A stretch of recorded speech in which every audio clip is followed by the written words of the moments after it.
Germany আর Netherlands are out of the world cup. Germany আর Netherland হচ্ছে এমন একটা টিম যেখানে আপনি ওয়ার্ল্ড ক্লাস প্লেয়ার দেখতে পারবেন, আপনি সলিড ডিফেন্স লাইন দেখতে পারবেন, আপনি ক্রিয়েটিভ মিডফিল্ডার দেখতে পারবেন, কিন্তু তাদের কোচের মাথায় ন্যূনতম স্পেসিফিক কোনো বুদ্ধি ছাড়া, আউট অফ দ্য ওয়ার্ল্ড কোনো বুদ্ধি না থাকার কারণে তারা বিশ্বকাপ থেকে বের হয়ে যাবে। এবং এটাই হয়েছে আজকের ম্যাচে। যেখানে আপনি নেদারল্যান্ডসের কথাই বলেন, যেখানে আপনি জার্মানির কথাই বলেন না কেন, দুইটা টিমই ছিল লিটারেলি গার্বেজ। যেখানে জার্মানির কথা যদি আসি, তাহলে জার্মানির স্পেসিফিক কোনো গেম প্ল্যান ছিল না, জার্মানি স্পেসিফিক কোনো গেম প্ল্যান নিয়ে নামেনি। আমরা সবাই জানি যে প্যারাগুয়ে ডিফেন্সিভ ফুটবল খেলে, কাইন্ড অফ বাস পার্ক করে তারা, এবং এই বাস পার্কটা ভাঙার জন্য আপনার একজন ক্রিয়েটিভ প্লেয়ার লাগবে। যেখানে এক সাইডে আপনি স্টার্ট দিয়েছেন ফ্লোরিয়ান ভির্টসকে, এবং আমি এটা মানি যে ফ্লোরিয়ান ভির্টস অসাধারণ একজন প্লেয়ার, কিন্তু অন্য সাইডে আপনার কে রয়েছে? অন্য সাইডে রয়েছে লিরোয় জানে। লিরোয় জানেকে দিয়ে এই ম্যাচটা কোনোভাবেই বের হয়ে আসবে না, এবং যেটা আমরা দেখেছি এই ম্যাচটা বের হয়ে আসেনি। এবং আপনি অ্যাটাকিং মিডফিল্ডার হিসেবে কাকে খেলাচ্ছেন? অ্যাটাকিং মিডফিল্ডার হিসেবে খেলাচ্ছেন কাই হ্যাভার্টসকে। এবং এই জায়গায় আমার মনে হয় জামাল মুসিয়ালাকে যদি খেলানো হতো, জামাল মুসিয়ালার যে আনপ্রেডিক্টেবিলিটি, জামাল মুসিয়ালার যে ড্রিবলিং স্টাইল, আনস্টপেবল ড্রিবলিং, এইটাকে কাজে লাগিয়ে আমার মনে হয় প্যারাগুয়ের ডেডলাইন জার্মানি অনায়াসে ভাঙতে পারতো, কিন্তু সে সেটা করেনি। তার একটা অবসেশন আছে কাই হ্যাভার্টসের সাথে, এবং এই কারণে কাই হ্যাভার্টসকে নামানো হয়, এবং কাই হ্যাভার্টস একটা গোলও করে। কিন্তু কথায় আসে না যে 90 মিনিট আপনি একটা প্লেয়ারকে গালি দিলেন, কিন্তু লাস্ট 2-1 সেকেন্ড তার প্রশংসা করলেন। এই ম্যাচটাতে হয়েছে এমনই, যেখানে পুরো 90 মিনিট আমি কাই হ্যাভার্টসকে গালি দিয়েছি, কারণ কাই হ্যাভার্টস গালি খাওয়ার মতোই খেলেছে, এবং তার পাশাপাশি গালি খাওয়ার মতো খেলেছে লিরোয় জানে, এবং তার পাশাপাশি জার্মানির ডিফেন্স লাইন, এই ডিফেন্স লাইনের একটা প্লেয়ারের সাথে আরেকটা প্লেয়ারের যে পরিমাণ দূরত্ব ছিল, সেই পরিমাণ দূরত্ব পূর্ব পাকিস্তান এবং পশ্চিম পাকিস্তানের মাঝখানে ছিল স্বাধীনতার আগে। এটাই আমার মনে হয়েছে, যেখানে লিটারালি ওপেন প্লে থেকে প্যারাগুয়ের একজন প্লেয়ার এসে হেডার মেরে দিচ্ছে, মানে কোনো ম্যান মার্কিং নেই, কোনো ডিফেন্সিভ কন্ট্রিবিউশন নেই।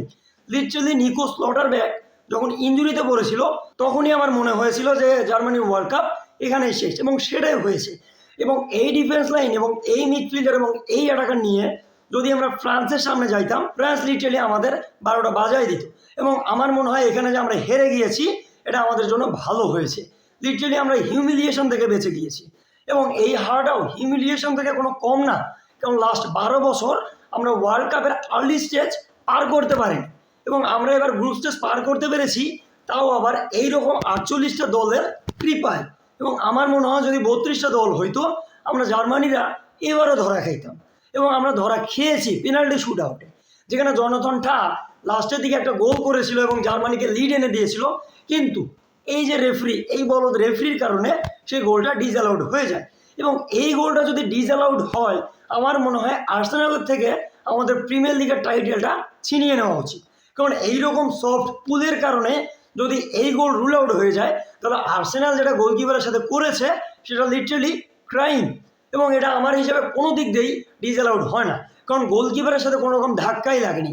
গোলকিপার লিটারালি মুভ করেছে, সে অ্যান্টনের সাথে লেগেছে এবং সে পড়ে গিয়েছে, এবং আবার সে উঠে দাঁড়িয়েছে, কারণ সে যখন দেখেছে যে জনাথন ঠা ফ্রি হেডার পাচ্ছিল এবং তাকে সেটা ডিফেন্ড করতে হবে, এবং সে জাম্প করেছে কিন্তু সে সেটা ধরতে পারেনি। তো বোঝা যাচ্ছে যে গোলকিপারের সাথে কাইন্ড অফ ক্লাশ হয়নি অ্যান্টনের। এবং এর পরবর্তীতে আস্তে আস্তে আমাদের পেনাল্টি শুট আউট, পেনাল্টি শুট আউটে কাই হ্যাভার্টস মিস করেছে। কাই হ্যাভার্টস লিটারালি অসাধারণ পেনাল্টি নিত, কিন্তু সে সেটা মিস করেছে। এবং এর পরবর্তীতে আস্তে আস্তে নিক ওয়ালডেমার্টে নিউক্যাসল ইউনাইটেডের হয়ে যেরকম কতগুলো আনসেভেবল পেনাল্টি নিয়েছিল, আমার মনে হচ্ছিল যে নিক ওয়ালডেমার্টে মিস করবে না, কিন্তু সে মিস করেছে। এবং এর পরবর্তীতে আমাদের ম্যানুয়েল নয়ের একটা সেভ দিয়েছিল এবং জার্মানিকে ফিরিয়ে এনেছিল, কিন্তু যেই জনাথনটা আমাদেরকে আশার আলো দেখিয়েছিল, সেই জনাথনটার মিসের কারণে আজকে জার্মানি রাউন্ড অফ 32 থেকে বাদ হয়ে গিয়েছে। এবং অন্যদিকে আসতেছে নেদারল্যান্ডের কোচের কারণে আমার মনে হয় নেদারল্যান্ড ব্যাকফুটে চলে গিয়েছে এবং নেদারল্যান্ড বাদ হয়ে গিয়েছে। যেখানে নেদারল্যান্ডকে নিয়ে যখনই আমরা কথা বলি, তখনই বলি যে নেদারল্যান্ডের কাছে ওয়ার্ল্ড ক্লাস ডিফেন্ডার রয়েছে, কিন্তু নেদারল্যান্ডের কাছে যে মিডফিল্ডারগুলো রয়েছে তাদের কি কম রয়েছে? আপনি গ্র্যাভেনবার্সের কথা বলতে পারেন, আপনি টিজাকি রাইন্ডার্সের কথা বলতে পারেন, আপনি বলতে পারেন ফ্র্যাঙ্কি ডিয়ংয়ের কথা, সবাই ওয়ার্ল্ড ক্লাস। এই কোচটা এদেরকে ওইভাবে কাজে লাগাতে পারেনি, এই কারণে নেদারল্যান্ডও ওয়ার্ল্ড কাপ থেকে বের হয়ে গেল। একজন জ্যোতিষী বলেছিল যে নেদারল্যান্ড এইবার ওয়ার্ল্ড কাপ জিতবে, কিন্তু নেদারল্যান্ড সেটা পারেনি, কারণ নেদারল্যান্ডের কোচের গাফিলতির কারণে। আপনি একটা গোল দিয়ে আপনি পুরো 90 মিনিট ডিফেন্ড করতে পারবেন, এবং এই ডিফেন্ড করার ট্রাই করেছিল নেদারল্যান্ডের কোচ, এবং যার কারণে 90+ ফার্স্ট মিনিটে এসে মরক্কো ইকুয়ালাইজার দেয়, এবং 95 মিনিটে এসেও তারা একটা গোল করতেই চলেছিল, যেখানে নেদারল্যান্ডের গোলকিপার সেটা আটকিয়ে দেয়। সে যদি সেটা আটকাতে না পারতো তাহলে নেদারল্যান্ডের বাতি সেখানে গোল হয়ে যেত। পরবর্তীতে নেদারল্যান্ড 120 মিনিট খেলে এবং ইসলাম সাইবেরির একটা ইঞ্জুরি হয়ে যায়। সেই ইসলাম সাইবেরির কারণে লাস্ট গোলটা মরক্কো পায় এবং মরক্কো প্ল্যান্টি শুট আউটে সেখান থেকে জয় ছিনিয়ে আনে। তো বলা যায় যে এই দুইটা যাদেরকে আমরা আন্ডারডগ ধরতেছিলাম তারা ছিল লিটারালি ডগ শিট, এবং এই কারণেই তারা এখান থেকে বিদায় নিয়েছে।